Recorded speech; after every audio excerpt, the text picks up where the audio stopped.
경전 가운데 반야심경과 금강경에서는 관자재 보살이 나옵니다. 관은 수행을 통해 들게 되는 선정, 바라밀, 다시 말해 깊은 선정의 상태를 말합니다. 특히 색불이공, 공불이색, 공죽시색, 색즉시공 등은 이미 여러분도 잘 알고 외우고 계십니다. 아마 대략 어떠한 의미인지도 아실 겁니다. 다양한 측면으로 이해가 가능한 내용입니다.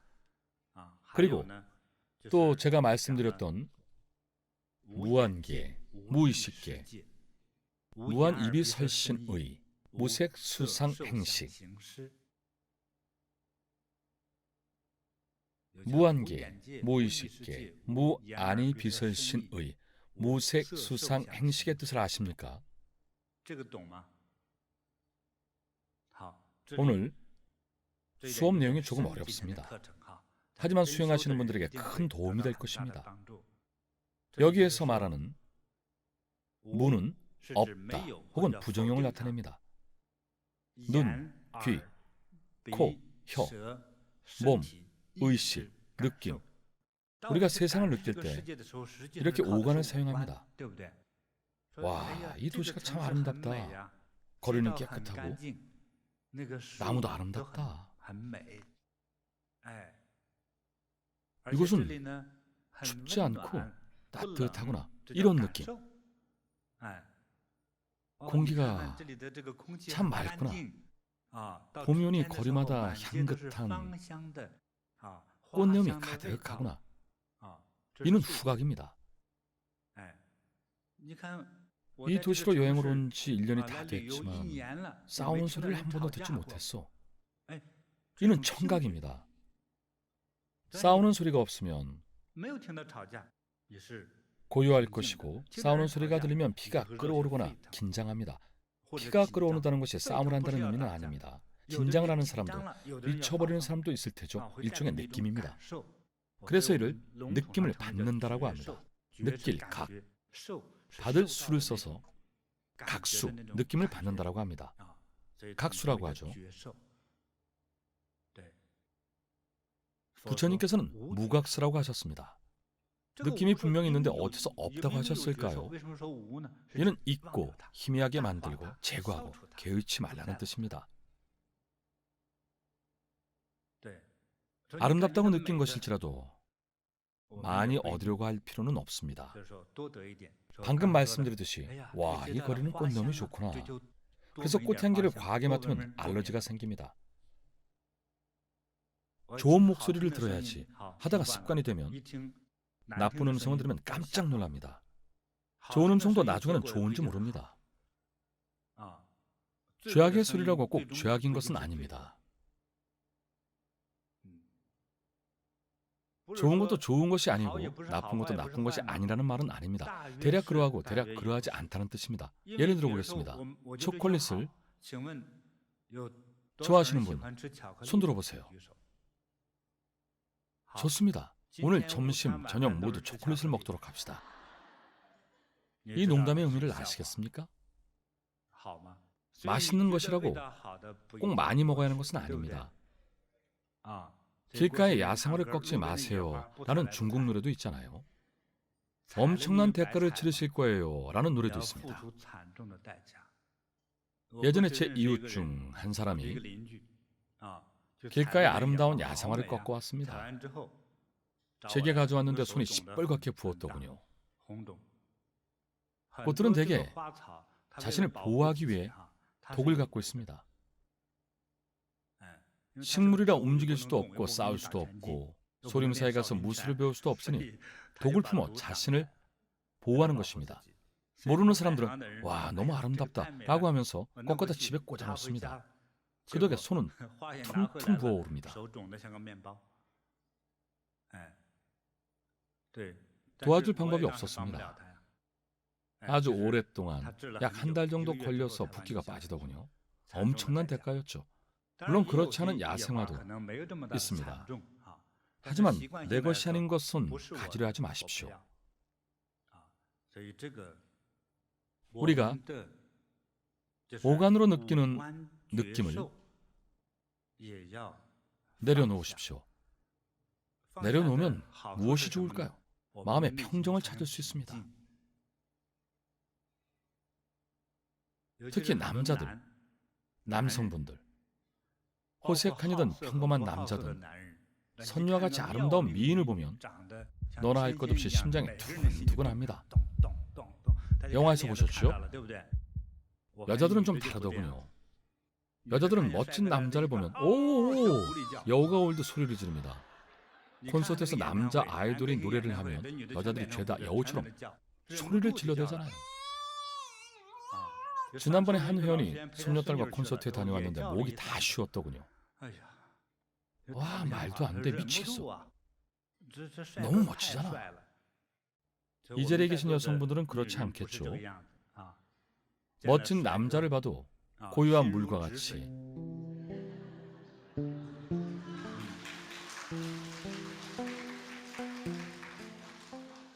다들 얼굴이 빨개져서 박수를 치네요. 얼굴은 왜 붉으셨을까요? 정말 마음이 고요하신가요? 마음이 고요하신 분, 과연 EQ가 있을까요? 안 그런가요? EQ가 높으신 분 손 들어보세요. 됐습니다. 손 들지 마세요. EQ가 높으냐 물으니 다들 손을 들고 싶어 하시네요. 남의 눈 의식하실 필요 없습니다. 보고, 듣고, 냄새 맡고, 느끼는 모든 것들이 우리에게 가져다주는 좋고 나쁨에 대해 아무것도 판단하지 말고 내려놓아야 맑고 고요해집니다. 맑고 고요해지면 순서를 명확히 구분할 수 있게 됩니다. 이것이 바로 명상의 묘미입니다. 명상의 묘미가 여기에 있습니다. 이렇게 물으시는 분이 있을 겁니다. 명상이라는 게 조용히 앉아만 있던데 무슨 효과가 있습니까? 이것이 효과입니다. 지혜로워집니다. 지혜가 어떻게 생겨나는지 우리는 모릅니다. 지혜는 맑고 고요하며 탐욕과 집착과 공포가 없을 때 생겨납니다. 따라서 눈, 귀, 코, 혀, 몸, 생각의 오감과 느낌을 개의치 않고 놓아버리고 잊어버릴 때 비로소 맑고 고요해집니다. 맑고 고요해지면 깊게 인식할 수 있고 이렇게 되면 대뇌가 순서를 명확히 구분할 수 있습니다. 이때 나타나는 명확함이 바로 우리가 말하는 지혜입니다. 가장 기본이 되는 지혜는 제가 사례를 들었던 한약장과 같습니다. 답변을 잘 하셨으니 이미 아실 겁니다. 하지만 시공을 초월한 명확함이 필요합니다. 집착하는 것을 예를 들어 시집을 간다. 칩시다. 지혜의 눈을 가져야 합니다. 사람을 만나서 와, 잘생겼고 키도 크고 성격도 좋고 수입도 좋네. 이 사람과 결혼해야지. 그런데 팔자가 좋지 않아서 보기에는 좋아 보였는데 결혼을 하고 나니 불운이 시작됩니다. 거지 같은 삶을 살게 됩니다. 이런 경우가 정말 많습니다.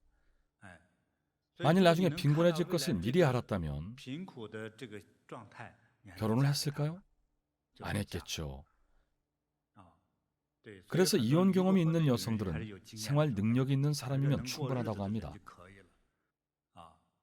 키 크고 잘생긴 사람 필요 없어. 반려자가 돼 혼자 외롭게 죽지만 않으면 돼. 바라는 것이 없어집니다. 사실 이 역시도 최고의 경지라 할 수 있습니다. 아주 높은 경지입니다. 이러한 인생의 경험을 포함한 모든 것들을 겪고 나면 경험이 별로 없는 사람일지라도 몇 번 같은 일을 겪다 보면 마음이 쉽게 고요해집니다. 흔들리는 마음으로 생긴 수많은 번뇌, 이렇게 생긴 정신적 번뇌는 결국 몸에 영향을 미쳐 병을 유발하고 심각한 질병을 일으킵니다. 왜냐하면 몸은 에너지로 이루어져 있고 에너지는 계속 변화하기 때문입니다. 변화하는 과정에서 첫째, 음식을 잘못 먹으면 위와 간을 해야 합니다. 음식 때문이죠. 공기가 오염되면 어떨까요? 독가스를 마시면 죽을 수도 있습니다. 공기도 문제가 됩니다. 하지만 보다 중요한 것은 감정입니다. 특히 사람이 화를 낼 때, 분노할 때 혈압과 안압이 상승합니다. 그래서 화를 내는 사람을 보면 눈알이 빠져날 것 같습니다. 아주 위험합니다. 혈압이 급격히 오르면 건강하지 않을 경우 바로 쓰러질 수도 있습니다. 쓰러져 바로 죽는 사람도 있고 깨어나도 반신불수가 되는 사람도 있습니다.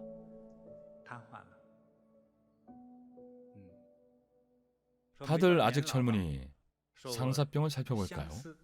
사랑으로 인한 병, 슬프고 고통스러운 상사병, 이 역시도 병입니다. 예전에도 말씀드린 적이 있습니다. 마음으로 인한 혹은 감정으로 인한 마음의 병이 몸의 병을 일으킵니다. 이러한 감정이 생겨날 때 천안으로 보고 나서 간에 안 좋은 기운이 있습니다 라고 하면 이렇게 답합니다. 검사해봤어요. 작년에 막 검사했는데 간이 건강하답니다. 병이라고 확진을 하려면 일정한 수준에 달해야 하며 열어봤을 때 병변이 있어야 병이라 할 수 있습니다. 어째서 간이 안 좋으시니 약을 드시고 건강한 섭식을 하고 즐겁게 지내면 좋아지고 간의 병변도 사라질 겁니다 라고 말해주는 사람이 없는 걸까요? 의학에서는 이미 병으로 확인된 부분만 병이라고 알려줍니다.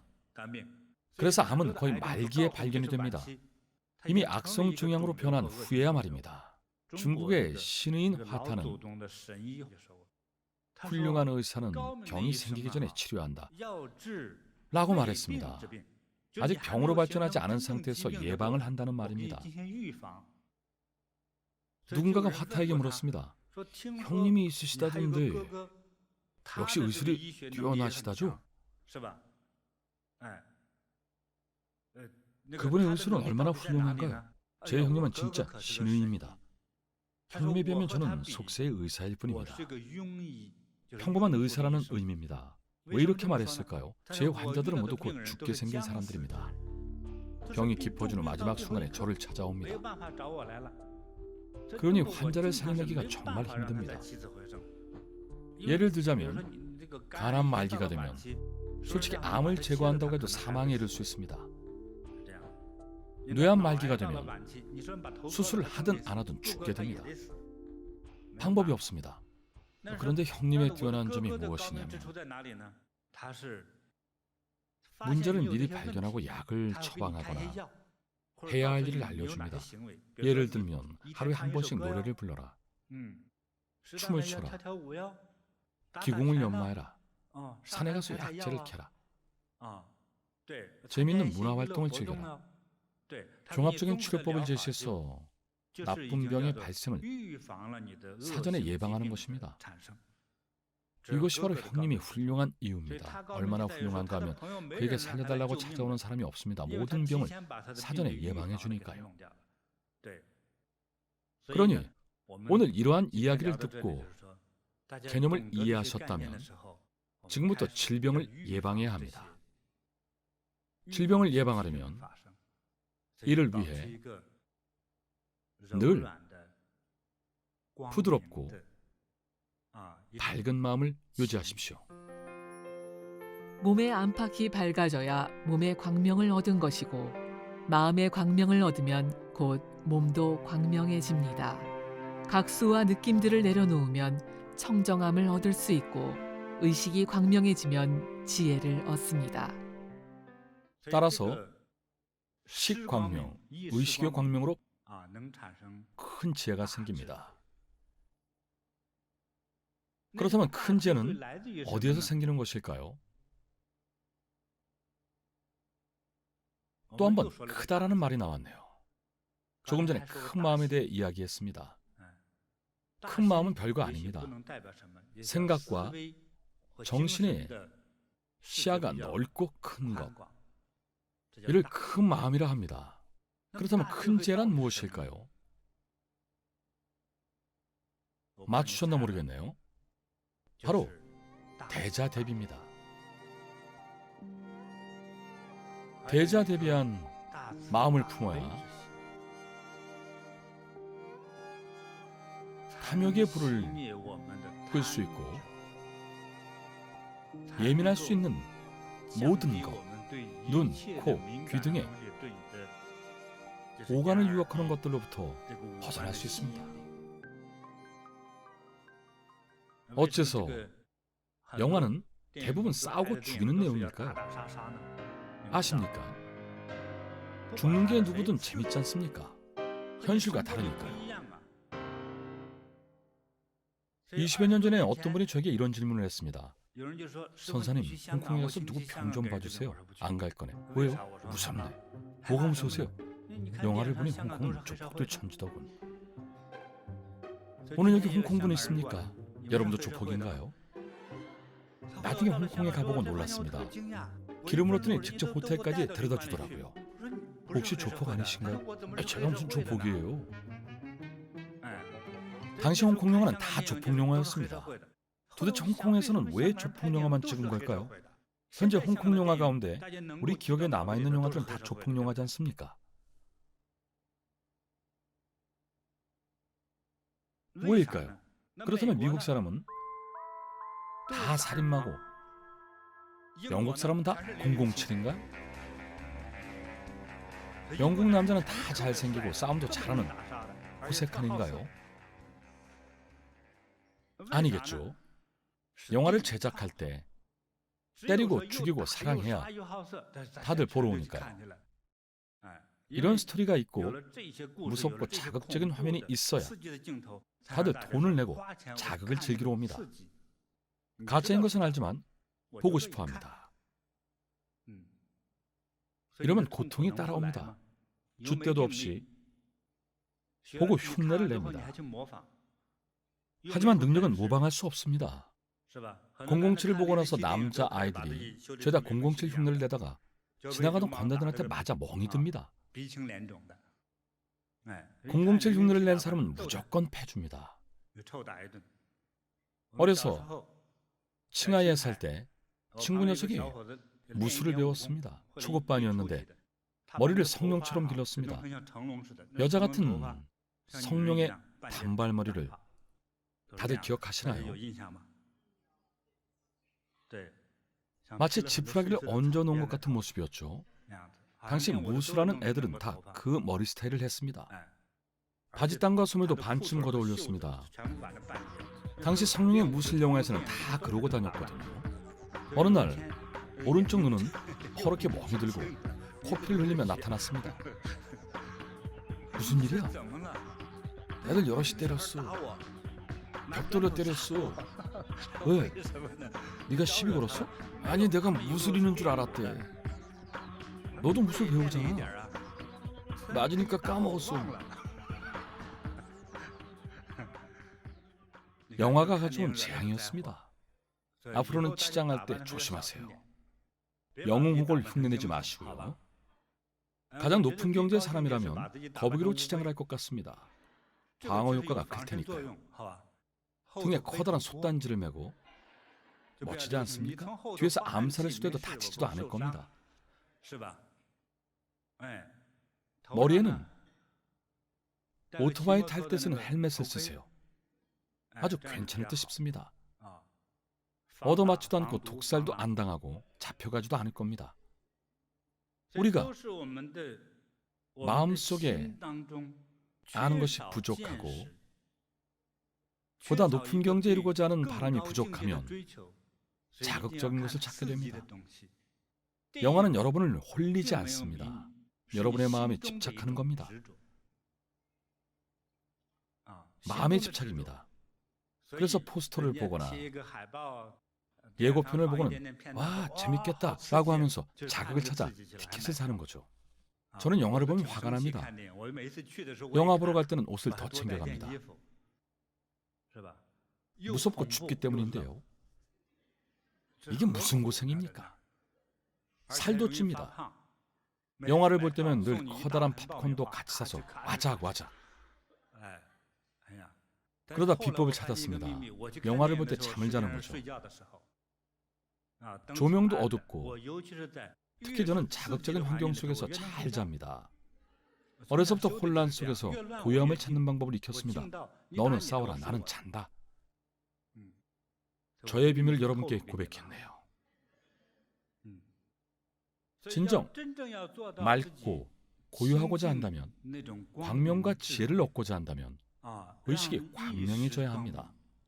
진정한 식광명은 높은 곳에서 멀리 내보내는 것입니다. 시공을 초래 미래를 보는 것입니다. 과거는 볼 필요 없습니다. 과거는 이미 지나간 것이니 미래의 다음 행보를 볼 수 있어야 합니다. 추측과 감각을 통해 느끼는 것입니다. 따라서 식광명은 곧 큰 지혜입니다. 이 모든 큰 지혜와 큰 광명은 모두 대자대비에서 나옵니다. 대자대비는 모든 것의 근원입니다. 불교를 안 믿어요 라고 하는 사람들이 많은데 불교를 말하는 것이 아닙니다. 다만 이러한 법도가 우리의 건강, 몸의 건강, 정신과 생각의 건강을 지켜줍니다. 수많은 정신적 고통이 우리를 통제하지 않도록 해줍니다. 이는 제 수행의 경험입니다. 종교마다 모두 자비를 외칩니다. 모든 종교의 교주는 대자대비하며 그래서 그를 믿고 의지할 수 있는 것입니다. 따라서 신, 신령 혹은 신령과 같은 사람, 신선, 이들은 모두 대자대비를 근본으로 한 삶을 살았고 이를 통해 우리를 수행으로 이끌고 생각과 삶의 모든 것들을 이끌어 몸과 마음과 영혼의 광명을 얻을 수 있도록 해줍니다. 몸의 광명은 건강입니다. 여기서 말하는 건강은 여러분의 유전자, 건강하지 못한 유전자마저도 변화시킵니다. 예를 들어 여러분의 유전자에 암을 유발하는 요소가 있다 하더라도 진정으로 자비와 광명에 이르는 수행을 하면 그 유전자가 바뀔 수 있습니다.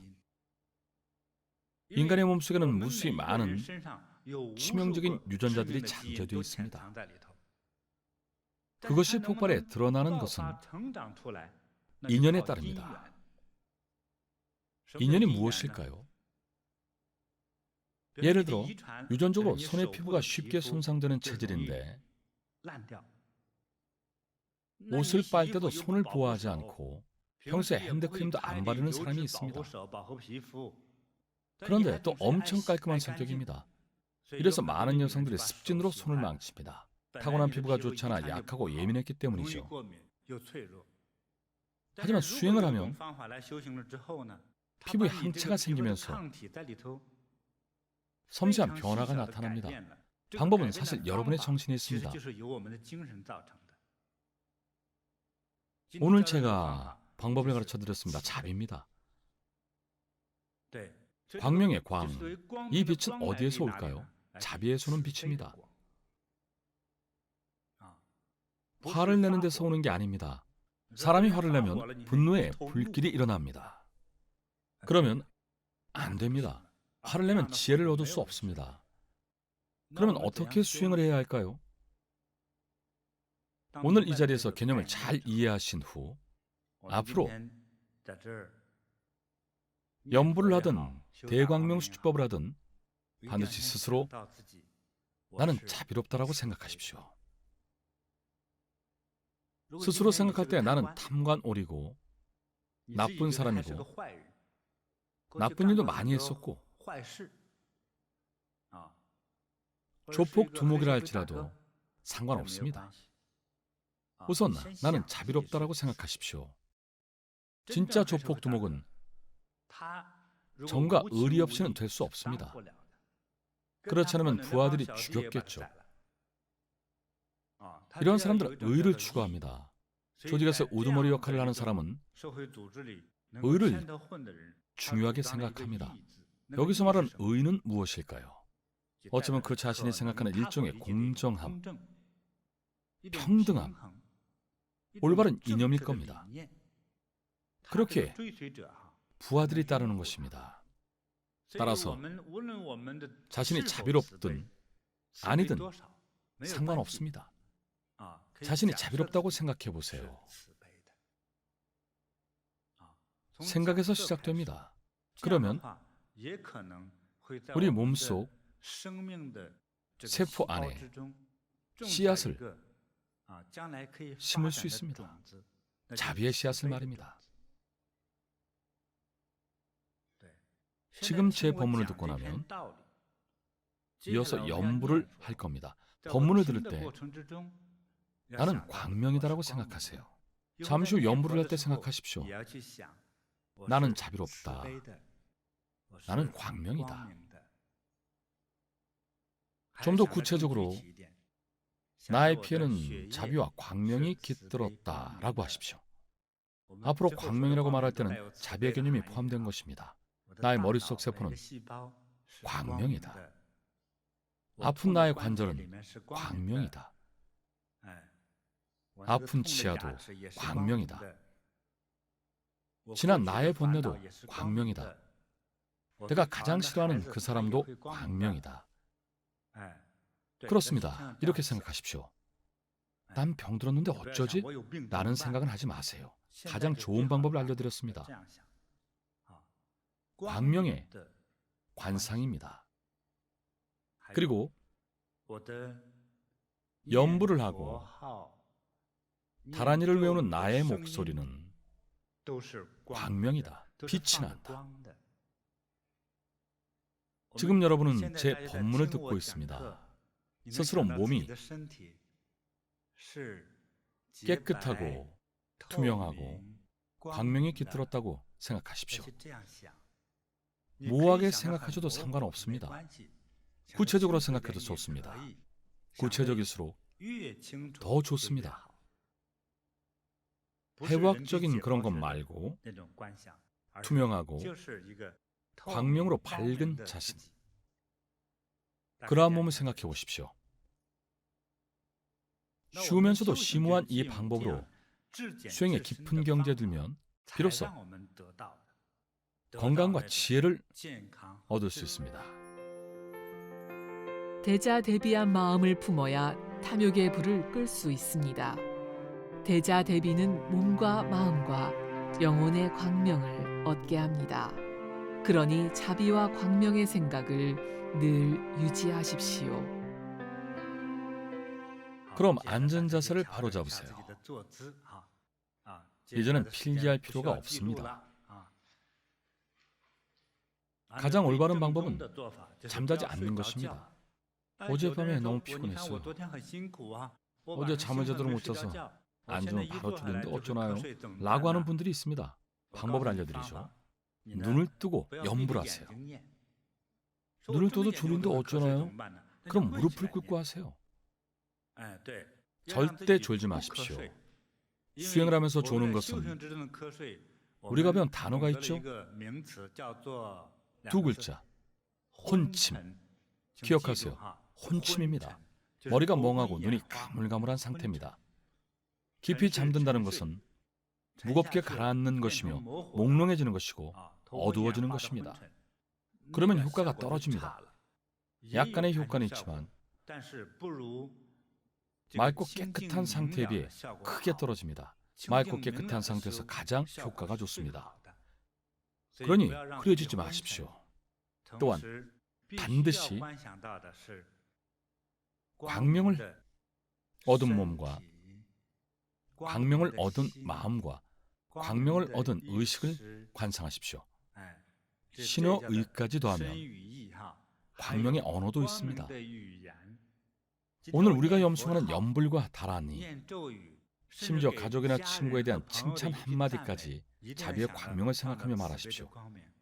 이러한 생각으로 뱉는 말은 반드시 상대방의 호감을 얻습니다. 이러한 생각으로 사람들과 이야기하고 대화하면, 특히 영업을 하시는 분들은 엄청난 효과를 봅니다. 하루에 하나 팔던 것이 100개로 늘어납니다. 사람들이 여러분에게 빨려들 겁니다. 겉으로는 아무 변화가 없어 보이지만 매력이 생겨나기 시작합니다. 바로 자비와 광명의 관상으로 인해서 말입니다. 자비와 광명을 가진 사람은 사악함에 빠지지 않습니다. 농담이 아닙니다. 사악함에 빠진 사람들, 사악한 기운으로 인해 무너진 사람들 등 모두가 더럽고 탁하기 때문에